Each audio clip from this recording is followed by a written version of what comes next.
Like beauty, psychosis is in the eye of the beholder. To many Germans, the Nazi regime raised living conditions and status in the world, making life bearable after the defeat in World War I and the subsequent Depression.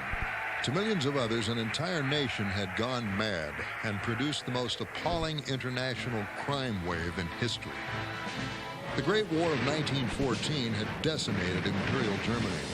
Thousands of men died on muddy battlefields. Billions of marks were spent on armaments and supplies.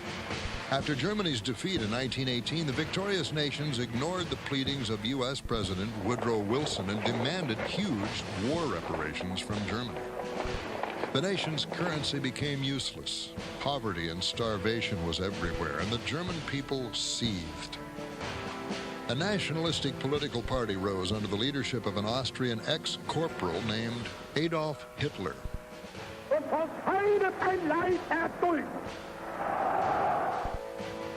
He ranted that Germany had been betrayed from within by Jews and communists, and that the so-called Aryan race was the natural leader of the world. Hitler was jailed briefly for his role in an aborted overthrow of the government. Still a vocal minority in the early 30s, the National Socialist Party struck secret deals with Germany's powerful industrial and banking families. The Nazis were able to force the aging Chancellor von Hindenburg out of office and replace him with Hitler. The Nazi Party deified Hitler, promoting his myth of a superior Aryan race derived from prehistoric Teutonic gods. The flip side of this idea was the mistaken idea of inferior peoples. All non-white civilizations were therefore lesser than the mythical Aryan strain. That expanded to include the obviously white Poles, Slavs, Russians, and any other convenient enemies of the state. For centuries, Europe's Jews were shunned. An insular society, for the most part, they kept their religious habits private, which bred suspicion. Millions of Jews assimilated into the nations in which they lived, but to the Nazi, they were still outsiders. The Jewish population in Europe ranged from millionaires to paupers, with little in common except their heritage and religion.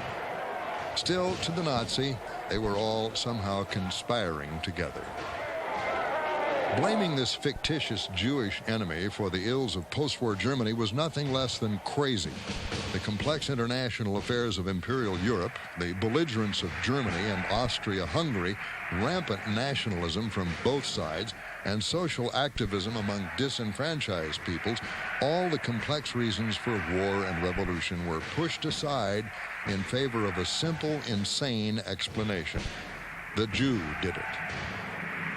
On the surface, the Nazis stirred national passion with colorful rallies invoking ancient Teutonic ideals like Odin and Siegfried, demigods of war and victory. On the inner level of Nazism, the madness ran even deeper. By official decree, so-called Jewish science was out. Aryan science was in.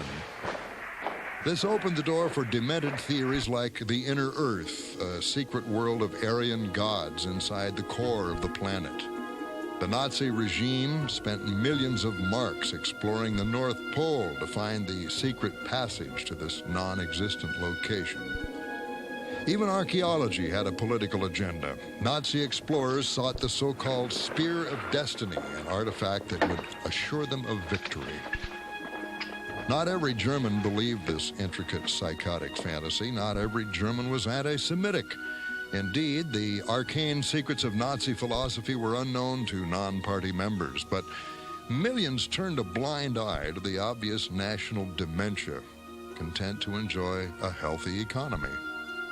Systematically, Nazis excoriated the German Jewish population. At first, this meant labeling Jewish-owned stores with the Star of David. This escalated to a systematic pattern of violence against property and people, and finally to the removal of the rights of citizenship.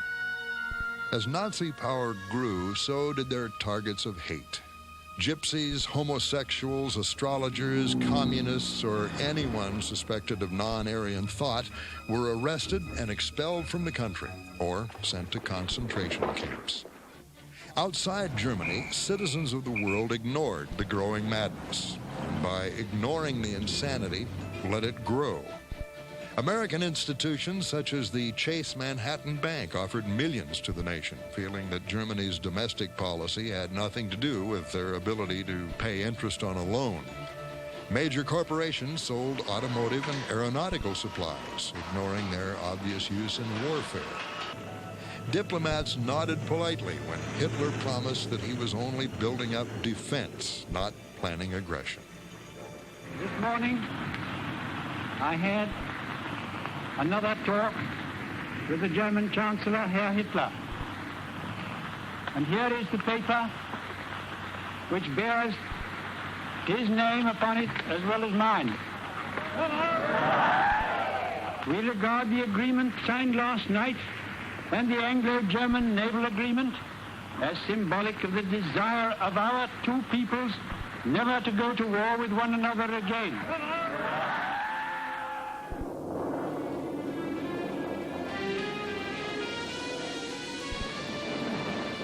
The inevitable happened.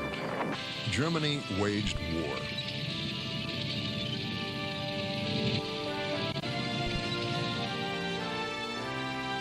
A new mechanized and scientific version of war.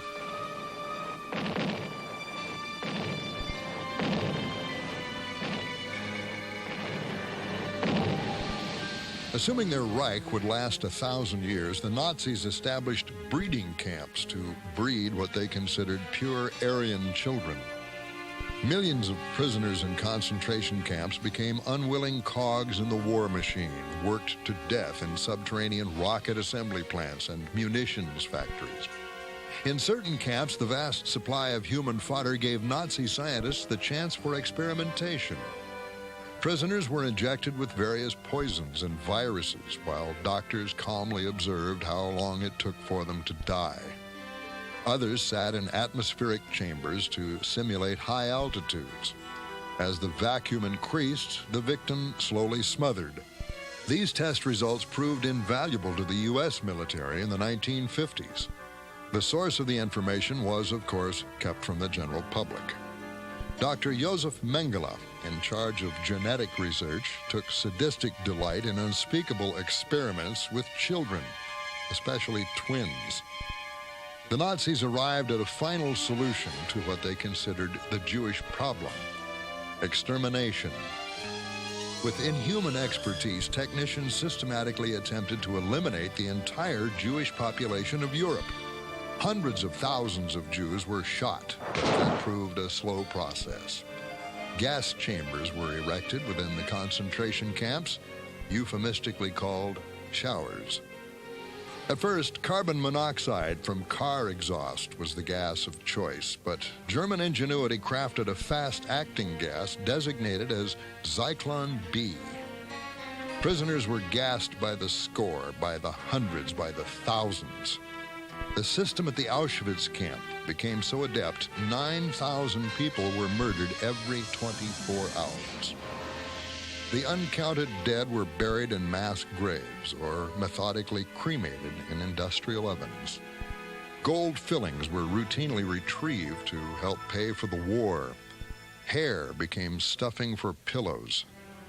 As Allied forces squeezed the Nazi army back, the appalling truth came out. Generals like George Patton forced the nearby residents to see the horror they had ignored.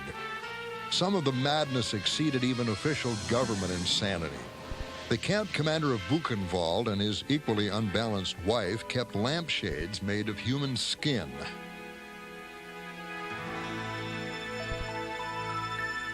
When Berlin fell to the combined Allied forces, Hitler killed himself. His associates, in uniform and out, were arrested. They would be tried for 12 years of crimes against humanity. The trials at Nuremberg were a first in modern history.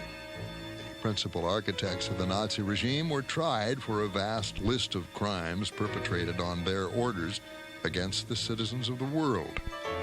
In earlier times, losers of a war would face summary execution or be sent into exile. Here, the perpetrators were confronted with proof of their crimes, with the entire world watching.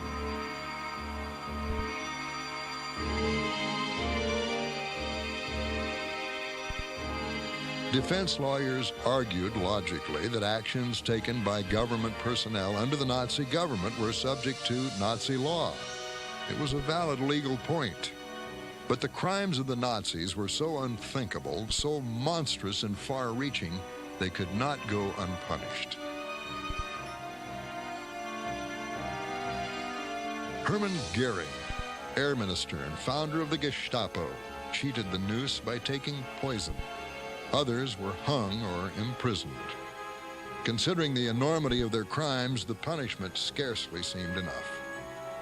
War crime trials continued for several years. Lower echelon officers invariably answered, "I was only following orders." Many escaped Nazis were beyond the law, but not vengeance. Assassination units of U.S. and British intelligence hunted down known war criminals, providing a quick bullet to the head. It was faster than a trial. A secret underground organization called Odessa helped Nazis escape official or unofficial punishment. Some Nazis not only escaped, but became protected assets. Werner von Braun and his fellow rocket scientists designed V-2 weapons that rained terror on London. After the war, they became the core group of American rocketry. The State of Israel, founded in 1948, quickly established their own secret service, the Mossad. At least 6 million Jews had been killed by the Nazis. Joseph Mengele was safely protected in South America, but Mossad managed to kidnap a man known as Ricardo Klement. Klement was Adolf Eichmann, architect of the final solution. He was put on public trial in Israel in 1961. Protected by a bulletproof enclosure, the man in the glass booth sneered, denied, and scoffed at the Israeli right to try him. He, too, was only following orders. Eichmann was obstinately unrepentant, even when presented with Nazi documents showing that he was the author of the plan of extermination. He was hanged on May 31st, 1962. Eichmann looked like an accountant, a clerk, a minor functionary. It was difficult to imagine this insignificant man as the originator of a plan of genocide. But psychosis is seldom obvious, whether it involves that harmless neighbor down the street, a beloved relative, or an entire nation.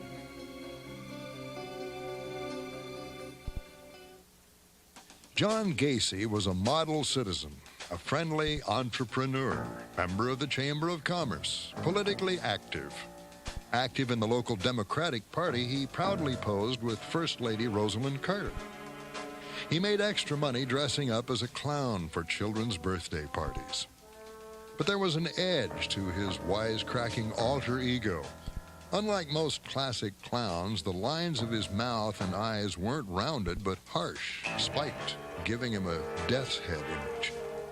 This smile was not comforting, and there was something in Gacy's eyes that shouldn't be seen in a clown or in anyone else. Gacy was one of the most sadistic and astoundingly prolific mass murderers of the late 20th century. The basement of his nondescript suburban home was a literal graveyard of reeking, putrefying corpses, yet none of his friends or co-workers suspected he was anything but a model citizen. John Gacy was born in Chicago in 1942.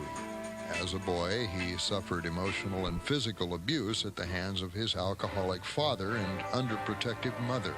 His father, a frustrated Polish immigrant, took his drunken fury out on his boy, who retreated into an inner world of hypochondria, always complaining of an imaginary illness. This is the voice of John Wayne Gacy from prison. I know with my dad, I never got along with him while he was alive. I never could please him.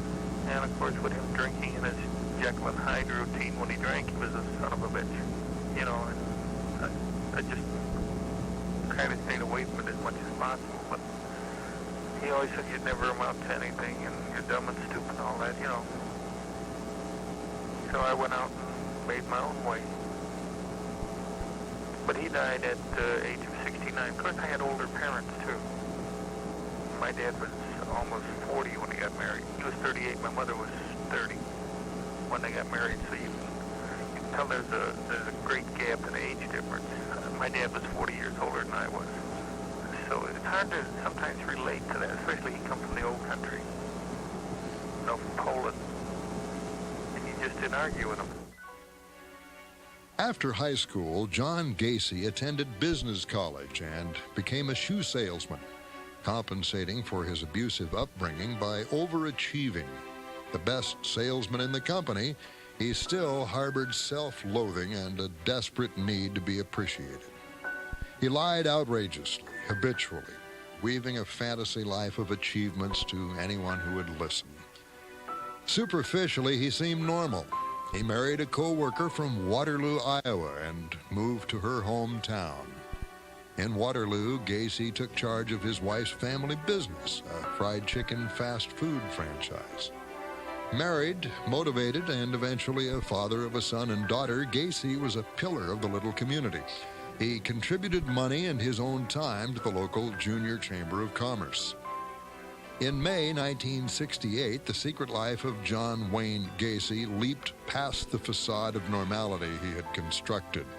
One of his young restaurant employees told police Gacy handcuffed him in the back of the restaurant and forced him into homosexual acts. Out on bail, Gacy hired local creeps to hunt down the ex-employee and beat him into silence. The plan backfired, and Gacy received an additional count of obstruction of justice. In prison on a 10-year sentence, Gacy could do nothing to hold his marriage together, but he played the prison game, became a model prisoner, and was released after a mere 18 months. Moving to Chicago to distance himself from his Waterloo past, Gacy sampled a number of businesses before settling in as a building contractor. As before, he threw himself into his work. In 1972, he married for the second time. Carol Hoff had admired his work ethic and drive for years, and they settled into Gacy's home in the suburbs. He appeared to be a good neighbor with a pleasantly designed home, although guests at his home often complained about the horrible odor. Gacy shrugged it off as blocked sewage pipes. He would hire himself out for children's birthdays as Pogo the Clown. But as before, the outward trappings of normality masked his unnatural urges. At night, his wife gone, he would drive the gay districts of Chicago, taking hustlers or innocents back to his home. Plying his young victims with beer, the gregarious host would play pool, joke around, and show his trick handcuffs. Gacy would lock himself up and escape with a flick of the wrist. The guests would try, and suddenly they were caught. Gacy would assault his constrained victims sexually, sometimes for hours, then strangle them. During another stretch in prison, Gacy carried the victim's body to a crawl space beneath his home and buried him. For more than 3 years, the Gacy cellar filled with victims, often one buried atop the other. By day, he remained a staunch, public-spirited citizen, working with the Chicago Democratic Party. Never content with the truth, Gacy exaggerated his volunteer standing and even had business cards printed that proclaimed him a precinct captain. Drugs and drink exacerbated his mental imbalance. His nighttime activities diminished his desire for sex with his wife, and he beat her often. She divorced him in 1978. Without even the vestige of normal home life, Gacy broadened the scope of his predatory sexual murders. His first few dozen victims had been streetwise punks. Now, with no snooping wife, he expanded his taste to young boys who worked for him or were simply in the wrong place at the wrong time. In a 2-month span, Gacy sodomized and murdered at least 5 young boys in his suburban house of horrors. Visitors invariably noted the awful stench rising from the floor. Jolly John Gacy always shrugged it off as something stuck in the plumb. 15-year-old Robert Peast disappeared on December 11th, 1978, having told his mother he was seeing a contractor about a job. He didn't come home that night. The next day, police found out that a contractor had recently remodeled the drugstore where Robert worked, a contractor named Gacy. Police confronted Gacy, who denied knowing the boy. They noticed the stench from beneath the house, but could do nothing. Learning about his sodomy conviction, they placed him under surveillance. Undercover police tracked Gacy to the Des Plaines River, where he lost his police tail. On the drive back, he swerved off the road and was arrested. Gacy seemed dazed and glassy-eyed, giving a rambling, lie-filled statement about his activities and the missing young boy. Investigating further, they followed their noses to the crawl space beneath his home. As they continued to dig, the horror became mind-numbing. It was beyond disgusting or revolting. There were no words for it, only numbers. Beneath the house, detectives and forensics experts found the rotting remains of 29 bodies. Running out of room in his personal graveyard, Gacy had planted 3 more in his garden. Another 4 bodies were dredged up from the Des Plaines River. Gacy's house was torn to the ground, his garage torn apart, his driveways excavated for more victims. The total seemed to be 36 over 6 years. At least that's what he admitted. His defense attorney claimed innocence by virtue of insanity, but the jury did not agree. Gacy was sentenced to the electric chair. On death row, Gacy was prolific a writer as he had been a killer. Among his hundreds of pen pals were heavy metal musicians, psychologists, artists, and Christian ministers, always slyly adjusting the tone of his letters to fit the recipient. Despite his obvious guilt, he sent out monthly newsletters and wrote a self-serving book presenting obfuscations and outright lies that he felt supported his blamelessness. Gacy received grim fame as an artist selling paintings and sketches from prison, much to the disgust of the parents of his dozens of victims. After years on death row, John Wayne Gacy was executed by lethal injection. In 1998, years after Gacy's execution, the parking lot near his mother's house was tested with sonar. Other bodies were discovered. His mother never believed her son John was a killer. Mothers are like that. Chicago had seen its share of violence during the 20th century. In the 20s, Leopold and Loeb kidnapped and murdered a 14-year-old boy to prove their supposed superiority. Al Capone waged war on his fellow gangsters during Prohibition. The senseless horror inflicted upon 8 nurses by a pock-faced loner named Richard Speck outdid them all. Speck was born in 1941 in Kirkwood, Illinois, but grew up in the Dallas, Texas area. Drifting, aimless, alcoholic, just a shade this side of half-witted and functionally illiterate, Speck passed the time reading comic books. By 25, he'd been arrested 36 times for burglary, trespassing, and disorderly conduct. He meandered back to the Chicago area in 1966, finding menial work on the ore boats. Appendicitis knocked him out of work and into the hospital, where he grew uncomfortably fond of a 28-year-old nurse, Judy Lacanimi. Speck returned to work on the docks, but his tattoo, Born to Raise Hell, wasn't for nothing. He fought with his ship's officer and got himself fired on July 2nd, 1966. Coincidentally, 3 young women disappeared from Indiana Dunes State Park the same day. 2 weeks later, Richard Franklin Speck walked into criminal history by way of the south side of Chicago. Depressed, he drank himself into a stupor. Drunk, he further doused himself with drugs. He managed to get hold of a gun and a knife. At about 11 p.m. the night of July 13th, 1966, Speck wandered over to the 2-story dormitory called Joffrey Manor. a residence for student nurses at South Chicago Community Hospital. Pretty 23-year-old Corazon Amorado answered the door. Speck told her, "I'm not going to hurt you. I need your money to go to New Orleans." He entered at gunpoint and tied up Amorado and two of her friends, leading them to a back bedroom upstairs. 3 other student nurses were tied and gagged. Gloria Davy, another nurse, returned from a date about a half hour later. Speck met her at the door with his gun, and she joined the rest. By midnight, 2 other nurses came by and were also tied to beds with torn sheets. Slowly, patiently, Speck went about his work. First, 20-year-old Pamela Wilkeney was taken into another bedroom, stabbed in the breast, then strangled with a strip of bedsheet. Mary Ann Jordan was next, taken into the next room, stabbed in the neck, the breast, and the eye. Next, Suzanne Ferris, 21. She fought. Speck lashed with his knife, plunging it into her neck, chin, and back 18 times. Still struggling for her life, she fell on the floor. Speck leaped on her and strangled her. Then Speck patiently washed the blood from his hands lest he alarm the women who were waiting for him. Nina Schmale was next.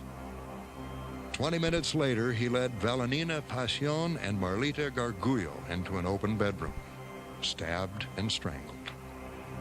Another half hour, Speck carried the bound Patricia Matusak into the bathroom. He kicked her into unconsciousness, then strangled the life from her. Speck had saved his favorite for last. He returned, stripped the clothes from 22-year-old Gloria Davy, raping her for a half hour. He then led her downstairs and sodomized her with an object, then strangled her as well. Speck apparently could not count any better than he could read. He had forgotten Corazon Amorado, who had let him in the house hours before. Amorado hid in terror under her bed for more than an hour and a half, listening, quaking. But Richard Speck had left the building. At dawn, she escaped the strips of bedsheet that bound her and screamed for help. Chicago police arrived quickly and found a dormitory of death. Speck had left hundreds of fingerprints, and Amorado provided a detailed physical description of the assailant. Speck's peculiar tattoos, noted in many arrest reports, confirmed the identification. Calmly, Speck spent the money he'd stolen from the 8 dead nurses on booze and laid up in a cheap flop house. He read the newspaper reports and knew the police would find him, so he slashed his wrists. At an emergency hospital, Dr. Leroy Smith recognized the patient as the wanted murderer. With Speck arrested, police further tied him to the killings with his own handiwork. Nautical square knots were used to bind the 8 murder victims. They found his sweaty T-shirt wrapped in Gloria Davy's white panties. Evaluations of Speck's warped psyche showed him to be psychologically underdeveloped, emotionally arrested at the level of a 12-year-old, which accounted for his juvenile short temper and violent outbursts. His defense requested a change of venue, feeling that Chicago's most famous mass murderer could not get a fair trial in the Windy City. Despite the move to Peoria, Illinois, furious droves of vigilantes and vengeful relatives stayed for the 4-week proceedings. Court deputies confiscated knives, razors, and other small weapons from courtroom visitors. The trial received nationwide publicity for its apparently motiveless, monstrous ferocity. Deputies guarded Speck with the diligence usually reserved for high-ranking mobsters or presidential assassins. Kept in high-security solitary confinement, Speck was led to and from the court by armed guards. Speck himself seemed stupidly oblivious to all the fuss, calmly resigned to his fate. He appeared bored with the testimony and evidence, staring dully at the wall or the floor. The brother-in-law of victim Suzanne Ferris said, "I went to the trial thinking I would see a man 10 feet tall. What I saw was an ordinary jerk. He was transparent. You could look right through him. A kind of guy who was a loser in work, a loser in love, a loser in life." The sole survivor of the night of butchery, Corazon Amorado, positively identified Speck as the killer of the 8 other women the night of July 13th. After less than an hour, the 12 members of the panel returned from deliberation.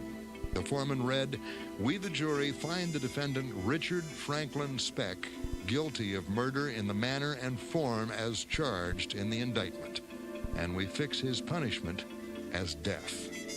When the Supreme Court abolished capital punishment, Speck's death sentence was commuted to multiple life terms, making him eligible for parole. The father of Patricia Matusak commented on the concept of this human monster going free. I've had lots and lots of people, friends and non-friends of mine, that have told me that if he ever gets out, don't worry, Joe, we'll take care of him. In 1991, the day before his 50th birthday, Richard Speck died of a heart attack in Joliet State Prison. The images were unlike anything seen in history. It was incomprehensible. A jungle commune in the depths of Guyana, a religious retreat that was supposed to have been a paradise. Instead, it was a mass graveyard of unburied dead. 913 men, women, and children lie dead of cyanide poison. Their leader, a man who had promised a socialistic heaven on earth, lay dead with a gunshot wound to the head. His name was Jim Jones. This self-styled messiah sprang from paradoxical roots in the Midwestern Bible Belt. His drunken father, the local barfly, was a virulent racist and lifelong member of the Ku Klux Klan. His rather butch mother filled young Jones' head with exotic stories of her adventures in the Amazonian jungle, fantasies she wove from reading National Geographic. By his early teens, Jim Jones discovered his gift for old-fashioned preaching, using his oratory skills to start his own congregation when he was only 22. His personal beliefs were basically Pentecostal, promising salvation through belief in Christ. Unlike many holy roller churches at the time, Jones' group was integrated. Indeed, he went out of his way to attract disenfranchised blacks, young and old. There was also a strong strain of socialism running through his beliefs. Jones joined the Communist Party in the early 1950s, an era when Senator Joseph McCarthy was exposing so-called red infiltrators, and the husband and wife spies Julius and Ethel Rosenberg were electrocuted for spying for the communists. Joining the Communist Party at the height of the Red Scare was either a brave move or an action with sinister undertones that would not be clear for years. His church grew through the turbulent 1950s and 60s, one of the few genuinely integrated churches in America. Jones preached old-fashioned fire and brimstone, placing heavy emphasis on the coming apocalypse, which he saw literally as the end of the world. Recalling the exotic tales told by his mother, he traveled Brazil in 1962, having heard the remote jungles would be safe after a nuclear holocaust. Back in the U.S., Jones moved his church to Northern California, spreading to San Francisco and Los Angeles. The membership of the People's Temple grew as large as 20,000, and members actively encouraged others to join. Most of the membership was black. White members tended to be elderly or young and liberal. For a supposed communist and socialist, Jim Jones was very aware of money. As the church grew, it absorbed the property of its followers. Taking Jim Jones' promises of salvation and perfect peace at face value, members gave freely of wages, welfare checks, and life savings. Jones and his top colleagues established Swiss and Panamanian bank accounts, stashing millions of dollars.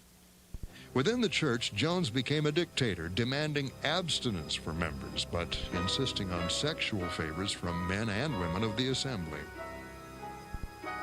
Jones' power base in San Francisco could deliver a large block of votes, and he became a powerful tool in San Francisco politics. Elmer and Deanna Myrtle, senior members of the temple, broke with Jones over the church's treatment of children, including their own. Jones, or someone working with him, orchestrated an elaborate smear campaign branding them child molesters. Temple lawyer Tim Stone ordered his wife Grace to bear Jim Jones a child, at Jones' demand, of course. She did, but later broke with the Temple and sued for the return of her child. Her husband joined her in the fight, but Jim Jones had moved his operation to Guyana. They would never see the little boy again. In the Guyana jungles, Jones and 1,000 followers created Jonestown, a socialist haven where everyone worked for mutual benefit. Jones oversaw long, song-filled revival meetings, promising salvation to his faithful as long as they followed the rules. He also oversaw practice suicide drills in which the entire population of Jonestown would drink from tubs filled with a liquid they were told was poison. Armed guards patrolled the perimeter of the paradise, hunting down any non-believer who tried to escape.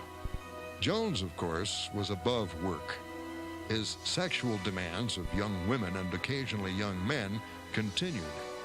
Aides administered whippings and beatings to anyone who argued with Jones, who preferred to be called Dad. Jonestown also received support from the U.S. government, though the precise source of these funds was murky. Hearing these rumors and receiving complaints from ex-members and worried relatives, Congressman Leo Ryan accepted an invitation to visit the socialist heaven on earth. With a party of cameramen and journalists, Ryan arrived by plane on a crude jungle runway. The Ryan party at first saw Jonestown the way Jim Jones wanted them to see it. Smiling, dancing people of all races and ages joining together in a collective enterprise based on the love of God and of Jim Jones. Soon, the facade came down. Several members of the People's Temple came secretly to Ryan and begged for help. They wanted to escape, and the temple would not let them. Under reporters' questioning, Jones began to get anxious, his answers rambling and increasingly uneasy. They lie. What can I do about liars? Are you people going to leave us? I just beg you, please leave us. Bill, we will bother nobody. Anybody wants to get out of here can get out of here. We have no problem about getting out of here. They come and go all the time. I don't know what kind of game. People like publicity. Some people do. I don't. Jones finally agreed to let Ryan take home any temple member who wanted to go. One man who wanted to accompany the Ryan group was Larry Layton, one of Jones' most trusted flunkies.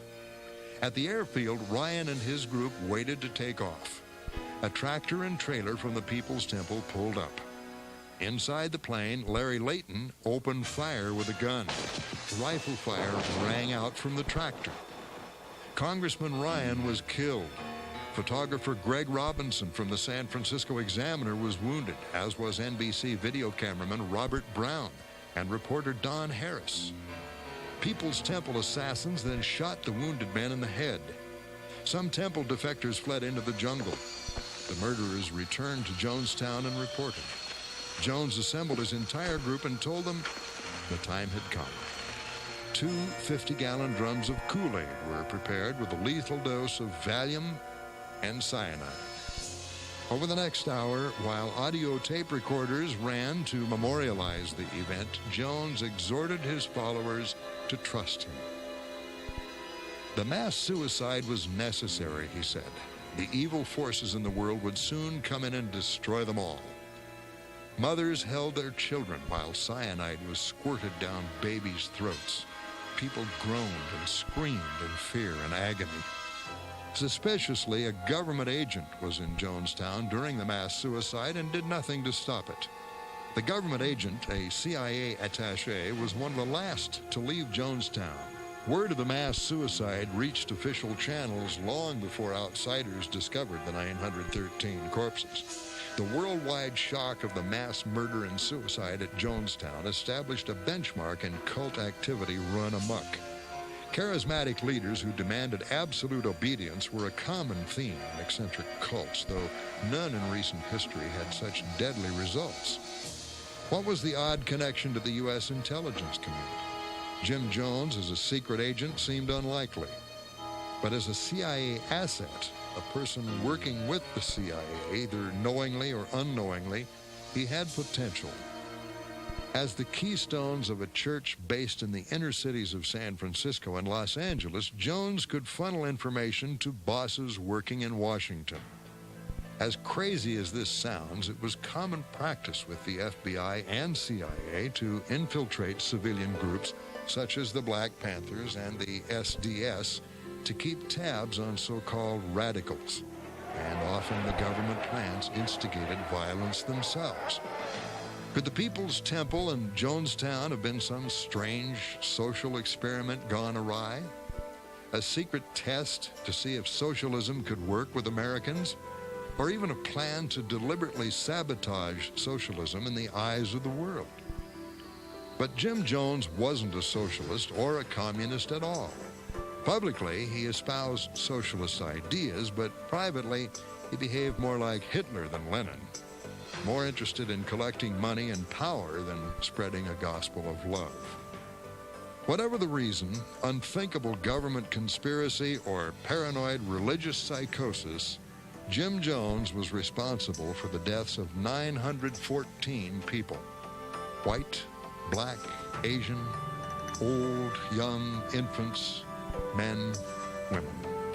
In death, they achieved perfect equality. The novel and film Psycho stemmed from a true story. Author Robert Bloch lived not far from the rural Wisconsin crime scene. In his novel, timid Norman Bates has murdered his mother, keeping the corpse around for company. A generation later, the Texas Chainsaw Massacre wove another version of the tale. What happened was true. The most bizarre and brutal series of crimes in America. A family of unemployed butchers lures travelers into their den of horror, an isolated farmhouse filled with the remnants of past visitors. One of the lunatics, Leatherface, wears a mask made of human skin and prefers women's clothes. The Texas Chainsaw Massacre. After you stop screaming. The truth is not only stranger than fiction, it is more appalling. The inspiration of these movie madmen was not young and handsome, nor a squealing giant, but a timid little farmer. Edward Gein had lived most of his life in a farmhouse with his mother and his brother Henry outside of Plainfield, Wisconsin. His father died when Ed was a child. Bible-pounding Mother Gein always warned her sons that all women were sinful. Just stay on the farm. Ed considered her a saint. As an adult, Ed's brother Henry started to disagree with this view of Mother. He told the now-grown Ed that he was too attached to their mother, a mama's boy. Henry Gein died shortly after that during a forest fire. Ed was the last person to see him alive. Mother Gein died after a series of strokes in 1945. Ed sealed off her bedroom and the parlor as a weird shrine, living only in his kitchen and his bedroom, immersing himself in books about anatomy, Nazi atrocities, South Sea Island cannibals, and true crime stories. A government subsidy meant he no longer had to tend the farm. Occasionally, he hired himself out to his neighbors. Some of Plainfield's 700 other residents called him Weird Ed. He would give them a funny smile at odd times, but nobody paid much attention to the harmless 5'5" farmer. According to Ed, he convinced another local farmhand named Gus to help him with some work. That work was grave robbing. Old Gus and Ed dug up the bodies of women and carried them back to Ed's farmhouse. Ed told his friend only that he was doing experiments. Few people ever entered this lonely farmhouse. Brave boys would try to peer into the house because Ed said he kept shrunken heads in there. Ed always chased trespassers off his land. The house became unimaginably filthy with layer upon layer of waste, slop, and unidentifiable clutter. Cheap pictures of Jesus on one wall and a mask of human skin on another. comic books and volumes on embalming, children's toys, and human bones. One night in 1954, Ed walked into a saloon in nearby Pine Grove, deserted except for the owner, Mary Hogan, who physically resembled Ed's mother, but whose body attitude reflected Ed's image of a scarlet woman. Ed shot her with a .22, packed the 51-year-old woman onto a sled, and carted her back home. Ed continued his lonely life, unmolested by outsiders or sanity. Occasionally, local families would ask him to babysit. He was always there to help out. In November 1957, Ed hung around Warden's hardware store in Plainfield. Beatrice Warden was a buxom woman whose shape reminded Ed of his mother. Mrs. Warden's son, Frank, was deputy sheriff and unofficial fire chief. Eddie mentioned in passing that he'd have to buy antifreeze for his truck. On the first day of hunting season, Plainfield's men were out chasing deer. When Frank Warden came back to his mother's store, he found her cash register missing. So was his mother. There was a blood stain on the floor and a receipt for antifreeze. The death of Beatrice Warden appeared to be utterly senseless murder. The sheriff drove out to the Gein farm, finding the shed unlocked. Hanging from the rafters, upside down, was the headless body of Beatrice Warden, slit open like a butchered animal.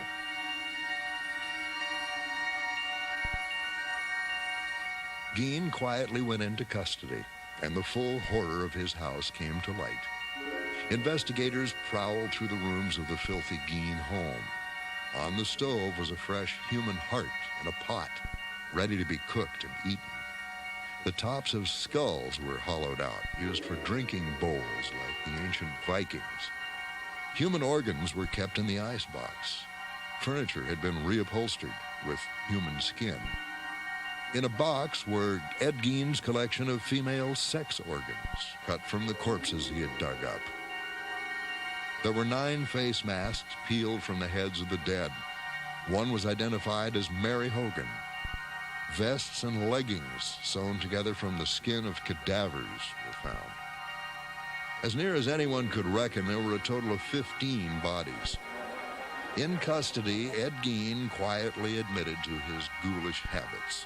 He only vaguely remembered killing Beatrice Warden and Mary Hogan, and indignantly resented the implication that he had stolen Warden's cash register. He merely wanted to see how it worked. Plainfield suddenly became infamous. Reporters, scavengers, and tourists flocked to the town that boasted a real-live ghoul, a man who dug up corpses, ate their organs, and dressed in handmade vests of human skin under the light of the moon. One entrepreneur bought Gein's truck and exhibited it throughout the Midwest for morbid curiosity seekers. Another man planned to turn the Gein farm into a permanent museum of horrors, charging admission for the privilege of being revolted. The farmhouse mysteriously caught fire. Local authorities took their time to get to the scene. That wasn't a surprise. The fire chief was Deputy Sheriff Frank Warden, who had seen his mother's body hanging like a gutted deer in Ed Gein's farmhouse. Ed Gein was put under observation at the Wisconsin State Hospital for the Criminally Insane. Over the years, psychiatrists questioned Gein like a prized trophy. One test had the patient explain familiar sayings. When the doctor said, "A bird in the hand is worth 2 in the bush," Ed Gein chuckled and said, "If you have a bird in your hand and you squeeze it too hard, you might kill it." The doctors decided Eddie wasn't quite ready for the outside world. He died of old age in 1984. The nurses all agreed that he seemed like a nice, harmless little man.